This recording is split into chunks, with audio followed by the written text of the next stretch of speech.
Lições bíblicas em defesa da fé cristã, combatendo as antigas heresias que se apresentam em nova aparência. A aula de hoje é a aula número 10. O pecado corrompeu a natureza humana. Vamos lá então para o texto áureo. Portanto, assim como por um só homem entrou o pecado no mundo, e pelo pecado a morte, assim também a morte passou a todos os homens, porque todos pecaram. Porque até o regime da lei havia pecado no mundo, mas o pecado não é levado em conta quanto não há lei. Entretanto, reinou a morte desde Adão até Moisés, mesmo sobre aqueles que não pecaram à semelhança da transgressão de Adão, o qual prefigurava aquele que havia de vir. Todavia, não é assim o dom gratuito como a ofensa, porque se pela ofensa de um só morreram muitos, muito mais a graça de Deus e o dom pela graça de um só homem, Jesus Cristo, foram abundantes sobre muitos. Paulo está escrevendo aos Romanos, o capítulo 5, que é um capítulo muito importante para nós. O dom, entretanto, não é como no caso que somente um pecou, porque o julgamento derivou de uma só ofensa para a condenação, mas a graça transcorre de muitas ofensas para a justificação. Se pela ofensa de um e por meio de um só reinou a morte, muito mais os que recebem a abundância da graça e o dom da justiça reinarão em vida por meio de um só, a saber, Jesus Cristo. Pois assim como por uma só ofensa veio o juízo sobre todos os homens para a condenação, assim também por um só ato de justiça veio a graça sobre todos os homens para a justificação que dá vida. Porque, como pela desobediência de um só homem, muitos se tornaram pecadores, assim também, por meio da obediência de um só, muitos se tornarão justos. Preste bem atenção, eu vou repetir isso. Leia depois com calma esse capítulo 5, observe os detalhes de tudo que Paulo está escrevendo. Pela desobediência de um só homem, muitos se tornaram pecadores. Assim também, por meio da obediência de um só, muitos se tornarão justos.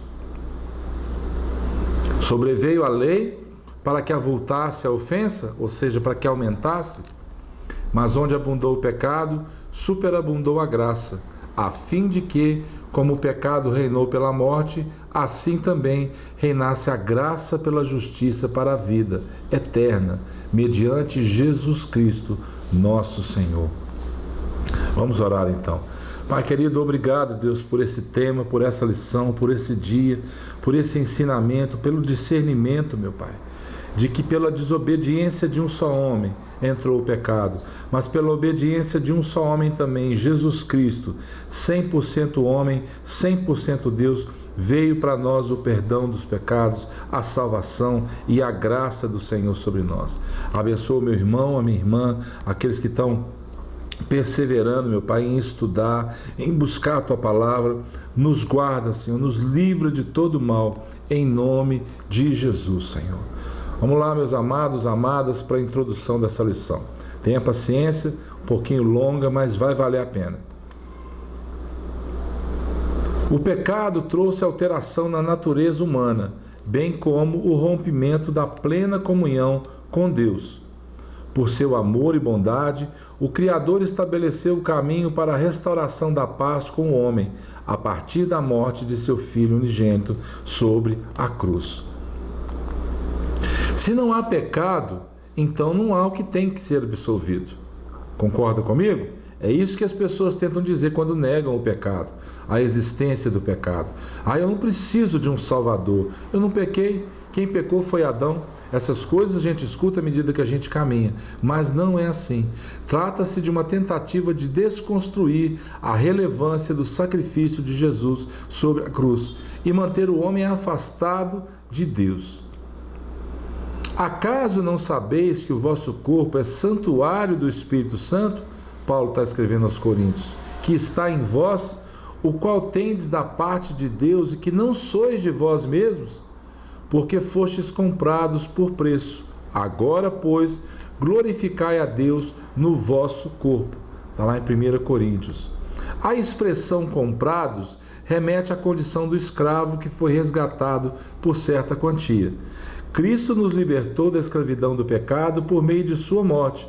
Logo, a absolvição da culpa do pecador trata-se de uma questão legal. Jesus, a partir do seu sacrifício, assumiu a punição de morte no lugar dos pecadores de modo vicário, a saber, substitutivo, a fim de que todo aquele que crê neste ato amoroso de Cristo tenha a sua vida justificada diante de Deus. Então, meu amado, minha amada, fique ligado nas coisas que você tem ouvido, nas coisas que você tem aprendido. Fica evidente que a iniciativa de restaurar a comunhão com o homem partiu do próprio Criador. Então, seja agradecido a Ele por todas essas coisas. O Senhor resgata a humanidade por meio da fé no ato salvador de Cristo na cruz do Calvário. Glória a Deus por isso. O pecado é um elemento real na vida de todas as pessoas desde o ventre materno. A palavra de Deus diz assim: mas agora, sem lei, se manifestou a justiça de Deus, testemunhada pela lei e pelos profetas. Justiça de Deus mediante a fé em Jesus Cristo, para todos e sobre todos os que creem, porque não há distinção, pois todos pecaram e carecem da glória de Deus. Está escrito lá em Romanos capítulo 3, do versículo 21 ao 23. Não se esqueça disso. Todos pecaram e precisam, carecem da misericórdia, da glória de Deus para restaurar isso. O ser humano foi criado à imagem e semelhança de Deus, conforme a sua santidade e perfeição. O pecado distorceu isso e estabeleceu graves transtornos, problemas que perpassam a história humana. Infelizmente, houve um movimento dentro da igreja que procurou negar essa realidade pecaminosa. O problema do advento do pecado não significa que não haja esperança para o ser humano, mas alguns princípios precisam ser observados. Se ele não mergulhar em seu egoísmo, reconhecer que é um pecador e crer no Salvador, ele encontrará plena salvação na pessoa bendita de Jesus Cristo. Estamos falando daquele que acha que o pecado não existe, daquele que acha que não precisa se arrepender, daquele que está vivendo uma vida hoje desregrada, longe de Deus, achando que pode escolher entre o bem e o mal. Nele, em Jesus Cristo, nem tudo está perdido. Vamos falar um pouquinho sobre a blasfêmia do Espírito Santo. Na aula passada, me perdoe, não falei, mas eu quero esclarecer algo bem simples para vocês. O Espírito Santo ele veio para convencer o homem do pecado, da justiça e do juízo. Se você não crê no Espírito Santo e você blasfema contra ele, do que você vai se arrepender? Como é que você vai crer em algo que você já disse que não crê? Então você não vai crer em justiça, não vai crer em pecado, não vai crer em juízo. Essa é a blasfêmia contra o Espírito Santo. Simples assim. Por que não há perdão para ela? Tudo que for falado contra o Filho do Homem vai ser perdoado, menos a blasfêmia contra o Espírito Santo. Porque você está blasfemando, você está xingando, você está indo contra, está se levantando em rebeldia contra o único que pode te convencer que você está errado. Por isso, a blasfêmia contra o Espírito Santo não tem perdão para isso, irmãos. Então, não seja resistente, desobediente àquilo que o Espírito Santo coloca no seu coração, tá bom? Vamos lá então. Há a necessidade de conhecermos a nossa base doutrinária a fim de não sermos atraídos por falsos ensinamentos que não honram a palavra de Deus. Assim, sobre o pecado, sobre todas as coisas. A falta de conhecimento bíblico gera graves problemas doutrinários. Consequentemente, estes geram problemas na vida e no comportamento dos cristãos de uma forma geral. O ser humano criado, então em santidade à imagem de Deus, foi o quê? Corrompido pelo pecado de tal modo que somente em Cristo é possível a sua restauração a Deus. A Bíblia nos conta que o autor do pecado, a serpente que enganou Eva, é o próprio diabo e Satanás, a antiga serpente. Vamos falar um pouquinho sobre isso. Se eu te disse que a aula está um pouquinho comprida, por causa disso, eu quero esclarecer para você algumas coisas. Foi essa criatura, o anjo de luz, também conhecido como Lúcifer, que pecou desde o princípio, se tornou inimigo da criação de Deus e originou essa catástrofe cósmica. Veio a mim a palavra do Senhor dizendo, está lá no livro de Ezequiel, capítulo 28, Filho do homem, levanta uma lamentação contra o rei de Tiro e diz-lhe, assim diz o Senhor Deus. O profeta está sendo usado por Deus, usando um homem que estava governando para dizer algo para nós, para a eternidade. Tu és o sinete da perfeição, cheio de sabedoria e formosura. Está falando de quem? Do próprio Satanás. Estavas no Éden, jardim de Deus, de todas as pedras preciosas te cobrias, o sárdio, o topázio, o diamante, o berilo, o ônix, o jaspe, a safira, o carbúnculo e a esmeralda. De ouro se te fizeram os teus engastes e os ornamentos. No dia em que foste criado, foram preparados. Tu eras querubim da guarda ungido, e te estabeleci. Permanecias no monte santo de Deus, no brilho das pedras andavas, perfeito eras nos teus caminhos, desde o dia em que foste criado, até que se achou iniquidade em ti. Na multiplicação do teu comércio, se encheu o teu interior de violência, e pecaste, pelo que te lançarei profanado fora do monte de Deus, e te farei perecer, ó querubim da guarda, em meio ao brilho das tuas pedras. Cuidado, irmãos, cuidado com o fascínio pelas coisas desse mundo. Elevou-se o teu coração por causa da tua formosura, corrompeste a tua sabedoria por causa do teu resplendor. Lancei-te por terra diante dos reis, te pus para que te contemplem. Pela multiplicação das tuas iniquidades, pela injustiça do teu comércio, profanaste os teus santuários. Eu, pois, fiz sair do meio de ti um fogo que te consumiu e te reduzi a cinza sobre a terra, aos olhos de todos os que te contemplam. Todos os que te conhecem entre os povos estão espantados de ti. Vens a ser objeto de espanto e jamais subsistirás. A gente precisa conhecer essa parte das Escrituras. Com sua queda, vieram com ele os anjos que aderiram à rebelião, e uma parte deles continua em prisão, como fala em Judas, versículo 6. A intromissão da serpente no jardim já era o querubim expulso, agindo por meio dela. Quando o casal comeu do fruto proibido, ambos perceberam que estavam nus, envergonharam-se e procuraram se esconder da presença de Deus. Era a ruptura imediata da comunhão com o Criador. É a morte espiritual, pois morte significa separação. O pecado, preste bem atenção, separa o ser humano de Deus. Ainda no Éden, Deus anunciou a vinda do Redentor e em seguida pronunciou a sentença do casal e a sua posteridade. Assim, a desobediência gerou o pecado e com isso a morte, o que chamamos então da queda do homem. A Bíblia não mostra como essa transmissão do pecado de Adão passou a todos os humanos, mas afirma a sua realidade e nós não podemos contestar isso. Essa é a revelação mais contundente sobre como a transgressão passou para toda a humanidade. Esse pensamento é reiterado mais adiante em outras passagens. O pecado se estende a todas as pessoas e corrompeu na sua totalidade o corpo, alma, espírito, intelecto e vontade, consciência e razão. Tudo isso diz respeito à extensão dos pés à cabeça e não se refere, preste atenção, à intensidade. O ser humano está incapacitado de conhecer a Deus por seus próprios esforços. Mas a imagem de Deus no ser humano caído não foi erradicada. Está desfigurada, mas não aniquilada. Isto inclui também o livre-arbítrio, pois os pecadores têm liberdade de escolha. A raça humana está ligada a Deus mediante a fé na palavra como a verdade absoluta. Satanás, porque sabia disso, procurou destruir a fé que Eva tinha no que Deus dissera, causando dúvidas contra a palavra divina.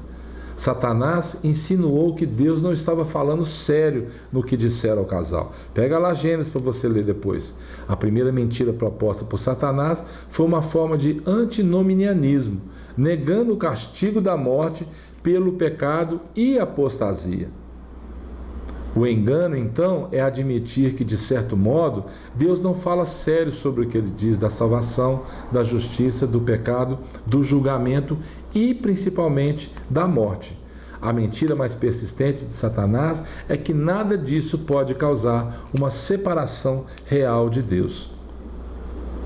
Desde o princípio, o tentador quer fazer que os homens creiam que podem ser iguais a Deus, inclusive decidindo o que é bom ou mal por conta própria. Engano, engano, engano. Tentando ser como Deus, abandonam o Deus onipotente, onisciente e onipresente. E daí surgem os falsos deuses, as falsas doutrinas e as heresias. O ser humano hoje procura obter conhecimento moral e discernimento partindo de sua própria mente e desejos, e não da palavra de Deus, que seria o correto. Vamos lá então falar da heresia dessa lição de hoje. O pelagianismo é a heresia mais antiga na história da igreja no tocante à pecaminosidade no gênero humano. O nome vem de Pelágio, monge erudito britânico que viveu entre 360 e 420 d.C., que se transferiu para Roma em 409 d.C. Foi contemporâneo de Agostinho de Hipona, que viveu entre 354 e 430 d.C. Está entendendo como que as coisas levam o homem a não crer no pecado, a achar que o pecado não é importante? Eles estão romantizando o próprio pecado. Você vê agora nos desfiles de carnaval, eles romantizando o bloco do ser do mal, os demônios, Satanás puxando um Cristo em outros carnavais antepassados, um Jesus exposto numa cruz nu. Tudo isso é para romantizar, para acostumar as pessoas para que elas não creiam na realidade e na eficácia daquilo que Jesus Cristo veio fazer por nós.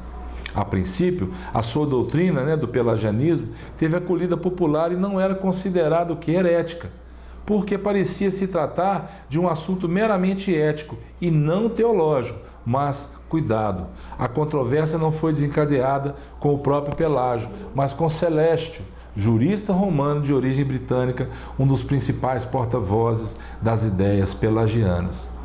A fonte da doutrina pelagiana são os escritos dos seus oponentes.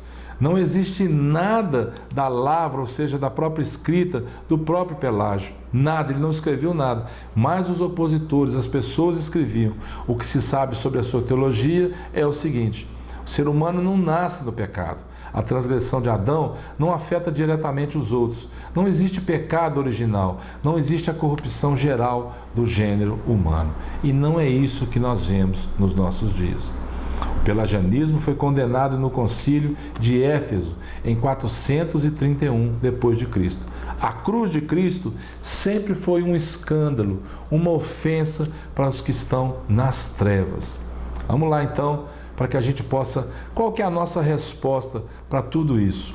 O pecado original é aquele que veio da queda de Adão. A Bíblia afirma que a transgressão de Adão levou toda a humanidade ao pecado, e isso é uma verdade incontestável.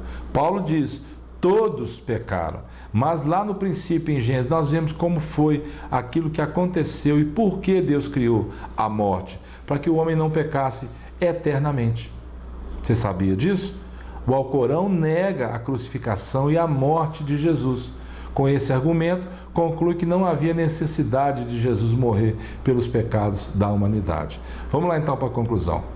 Uma aula um pouco longa, mas bem explicativa para você, para que não fique dúvida nenhuma. Essas ideias estão ainda hoje nas religiões reencarnacionistas, que negam a queda do Éden. O movimento religioso denominado ciência cristã nega a existência do pecado. O mormonismo, por exemplo, a transgressão de Adão não passou para a raça humana. Cada pessoa é responsável, preste bem atenção nisso, somente pelos seus pecados. O Senhor diz no livro de Ezequiel: a alma que pecar, essa morrerá. Nós somos responsáveis sim, mas não no meio dessa confusão. Somos responsáveis por aquilo que fazemos, falamos, pensamos, mas precisamos ser responsáveis também em assumir que Cristo é a nossa maior fonte de socorro e salvação. Eles estão entre nós, muitas vezes disfarçados de piedade e bondade, uns santinhos, uns anjinhos, mas no fundo são lobos disfarçados de cordeiro. Importa saber identificar a teologia antibíblica deles e apresentar a verdade do Evangelho. Temos a verdade a nosso favor, além da presença do Espírito Santo. Então, não podemos deixar de anunciar as virtudes daquele que nos chamou das trevas para a sua maravilhosa luz. E um cuidado que temos que ter: o analfabetismo bíblico, ele leva ao engano ideias que muitas vezes parecem trazer um fim mais fácil e menos severo e seduzem os incautos e desavisados deste mundo. Mesmo nesse estado de corrupção total, nem tudo está perdido. Há uma esperança. Deus tem demonstrado o seu amor e cuidado com a posteridade do primeiro casal até hoje. Deus não nos abandonou. Em seu amor e misericórdia, nos vivificou juntamente com Cristo. Pela graça, sois salvos. Mas isso não vem de vós, é dom de Deus. E nem vem de obras, Paulo diz, para que ninguém se glorie, porque somos feitura sua, criados em Cristo Jesus, para as boas obras, a quais ele nos destinou desde a fundação do tempo. De todas as coisas, você é amado de Deus. Não deixe que o pecado te afaste de Deus. Há perdão em Jesus Cristo, há esperança nele. Obrigado pela paciência, obrigado pelo tempo dispensado para ouvir essa aula. Que o Senhor te abençoe abundantemente, em nome de Jesus.